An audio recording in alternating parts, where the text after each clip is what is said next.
Are you a clueless tourist in South Korea? Discover the top things locals wish you'd stop doing. Just kidding. Today we're diving into the heart of South Korea, a land of vibrant culture, stunning landscapes, and incredibly welcoming people. But even in the most hospitable places, there are certain things tourists do that can unintentionally offend or annoy locals. So before you pack your bags for the land of morning calm, join me as we explore some common tourist faux pas and learn how to navigate South Korean culture with respect and sensitivity. Trust me, a little cultural awareness goes a long way in enhancing your travel experience and leaving a positive impression on the people you meet. All right, let's talk about volume control. In many Western cultures, speaking loudly in public might be seen as enthusiastic or expressive. However, in South Korea, it's often considered rude and disruptive. Korean society values politeness and respect, and speaking softly is a sign of good manners. Imagine yourself crammed into a packed subway car during rush hour. The last thing anyone wants is to be subjected to loud conversations. So, when you're out and about in South Korea, be mindful of your volume. Whether you're chatting with your travel buddies, on the phone, or just enjoying the sights and sounds, keep your voice down and blend in with the peaceful ambiance. I remember once being in a bustling market in Busan, surrounded by the tantalizing aromas of street food and the lively chatter of vendors. It was a sensory overload in the best possible way, but amidst the organized chaos, I couldn't help but notice a group of tourists boisterously bartering for souvenirs. Their voices seemed to pierce through the air, drawing stares from locals who were clearly not impressed. It was a stark reminder of how important it is to be aware of your surroundings and adjust your behavior accordingly. Remember, traveling is about immersing yourself in a new culture and experiencing life from a different perspective. And part of that is respecting local customs and social norms. By being mindful of your volume, you're showing consideration for those around you and demonstrating your willingness to embrace the Korean way of life. Plus, you'll be able to fully appreciate the subtle sounds and whispers of this captivating country. Now, I'm not saying you have to whisper everywhere you go. Just be aware of your surroundings and adjust your volume accordingly. If you're in a lively restaurant or bar, a little more volume might be acceptable.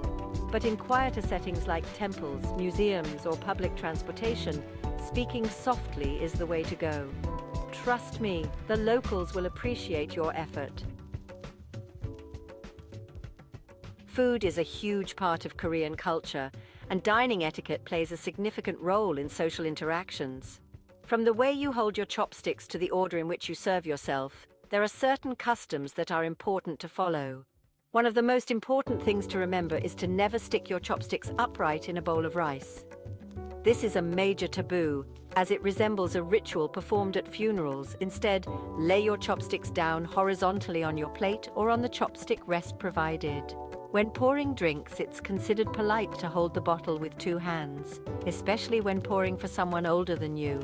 And when receiving a drink from someone else, it's customary to hold your cup with both hands as a sign of respect. You'll also notice that sharing is a big part of Korean dining culture.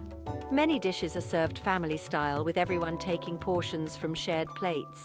Don't be afraid to dig in and try a bit of everything. It's a great way to experience the diversity of Korean cuisine. I remember once having dinner with a Korean family in Seoul, and I was amazed by the intricate dance of chopsticks and shared dishes. It was a beautiful display of communal dining and a testament to the importance of family and togetherness in Korean culture. But I also witnessed a tourist who seemed completely oblivious to the unspoken rules of Korean dining. He was shoveling food into his mouth with his chopsticks, reaching across the table to grab dishes, and generally behaving in a way that was considered rude and disrespectful. It was a stark reminder of how important it is to do your research and learn about local customs before traveling to a new country. By understanding and respecting dining etiquette, you're not only showing appreciation for the culture, but also enhancing your own dining experience. You'll be able to fully engage in the social aspect of meals and create lasting memories with the people you meet. In South Korea, removing your shoes before entering someone's home is non-negotiable. It's a deeply ingrained cultural practice rooted in hygiene, respect, and tradition. Think about it. You've been walking around all day, your shoes collecting dust, dirt, and who knows what else. Bringing all that grime into someone's home is considered disrespectful and unsanitary. You'll also notice that shoes are often removed before entering temples, traditional restaurants, and even some businesses. Usually, there will be a designated area near the entrance where you can leave your shoes, sometimes with slippers provided for you to wear inside. So when you're invited into someone's home or visiting a place where shoe removal is customary, don't hesitate to slip off your shoes. It's a simple act of respect that goes a long way in Korean culture. I remember visiting a traditional tea house in Gyeongju, a city steeped in history and cultural heritage. As I stepped inside, I noticed a row of shoes neatly arranged by the entrance. It was a visual cue that immediately reminded me of the importance of respecting local customs. I gracefully slipped off my shoes, feeling a sense of tranquility wash over me as I entered the peaceful sanctuary. This practice of removing shoes is more than just a practical measure of cleanliness. It's a symbolic act of leaving the outside world behind and entering a space of comfort, respect, and intimacy. By embracing this custom, you're showing your hosts that you value their traditions and are willing to adapt to their way of life. Plus, it's a great opportunity to give your feet a break and enjoy the feeling of walking barefoot or in cozy slippers. South Korea takes recycling very seriously. The country has implemented a comprehensive waste management system to reduce landfill waste and promote environmental sustainability. You'll find designated bins for different types of recyclables throughout the country, from public parks to subway stations. And trust me, locals pay attention to how you dispose of your trash. Tossing a plastic bottle in the general waste bin instead of the recycling bin can earn you some disapproving looks. So what's the big deal with recycling? Well, for starters, it's about preserving the environment and reducing pollution. South Korea is a densely populated country with limited landfill space, so recycling plays a crucial role in managing waste effectively. But it's also about civic duty and social responsibility. Koreans take pride in keeping their country clean and green, and recycling is seen as a collective effort to protect the environment for future generations. I remember walking through the streets of Seoul, marveling at the city's impeccable cleanliness.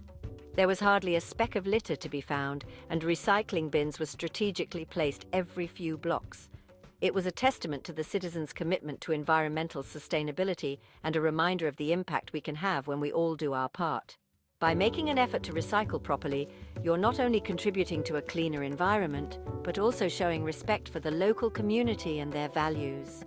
It's a small act that can make a big difference, and it demonstrates your willingness to embrace a sustainable lifestyle. Plus, it's a great opportunity to learn about South Korea's innovative approach to waste management and perhaps even adopt some eco-friendly habits back home. While many Koreans, especially in tourist areas, have some level of English proficiency, it's important to remember that South Korea is not an English-speaking country. Assuming that everyone you encounter will speak English is not only unrealistic, but also disrespectful. Making an effort to learn a few basic Korean phrases such as hello, 안녕하세요, thank you, 감사합니다, and excuse me, 실례합니다, can go a long way in showing respect and facilitating communication. It's also crucial to be mindful of language use and avoid making fun of accents or misusing Korean phrases. Language is a powerful tool that can be used to connect with people, but it can also be used to offend or belittle. Mocking someone's accent or using Korean words inappropriately can be hurtful and insensitive. Remember, you're a visitor in their country, and it's important to treat their language and culture with respect. I remember once witnessing a tourist trying to order food at a street stall in Busan. He was butchering the pronunciation of Korean words and laughing at his own mistakes, much to the discomfort of the vendor. It was a cringeworthy display of cultural insensitivity and a reminder of the importance of approaching language learning with humility and respect. Instead of resorting to mockery or mispronunciation, embrace the opportunity to learn from the locals. Ask for help with pronunciation, be patient with yourself, and appreciate the beauty and complexity of the Korean language. By showing a genuine interest in their language, you're demonstrating a willingness to connect with Korean culture on a deeper level and build bridges of understanding. In the age of Instagram and social media, it's tempting to document every moment of your travels. But when it comes to photography in South Korea, it's important to be mindful of privacy concerns and cultural nuances. While snapping photos of landmarks and scenery is generally acceptable, taking pictures of people without their permission is considered rude and intrusive. Imagine someone pointing a camera in your face without asking. It's not a pleasant feeling. Before you start snapping away, take a moment to observe your surroundings and consider the context. If you're in a crowded public space, it's generally okay to take photos, but be discreet and avoid capturing close-ups of people without their consent. If you're visiting a temple or a place of worship, be respectful of the sanctity of the environment and refrain from taking photos if it's prohibited or if it might disturb others.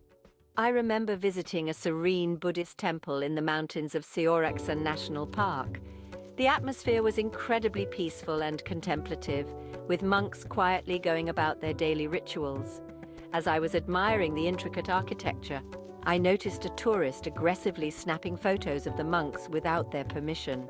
It was a jarring disruption to the tranquil ambience and a clear violation of the sanctity of the space.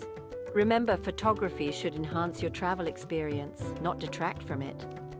By respecting privacy and cultural sensitivities, you can capture the beauty of South Korea without infringing on the rights or comfort of others. And who knows, maybe you'll even have the opportunity to engage with locals and ask for permission to take their portrait, leading to a meaningful cultural exchange. While English is increasingly taught in schools and used in business settings, it's essential to remember that South Korea has its own rich linguistic heritage. Assuming that everyone speaks English can be a barrier to genuine cultural exchange and perpetuate the misconception that English is the default language of the world. Instead of expecting Koreans to adapt to your language, embrace the opportunity to learn a few basic Korean phrases, or even delve into the intricacies of the language. You'll find that many Koreans appreciate the effort you make to communicate in their language, even if your pronunciation is far from perfect. It shows that you respect their culture and are willing to step outside your comfort zone. Plus, learning a new language can open up a whole new world of understanding and connection. I remember struggling to order food at a local restaurant in Jeonju, a city known for its delicious bibimbap.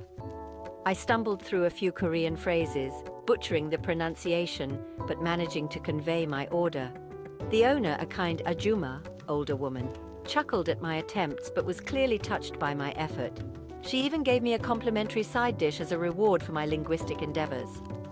Embracing the diversity of language in South Korea is not just about practicality, it's about recognizing and appreciating the richness of Korean culture. It's about acknowledging that English is not the only valid form of communication, and that other languages deserve equal respect and admiration. By venturing beyond the confines of English, you open yourself up to a world of linguistic diversity and cultural understanding.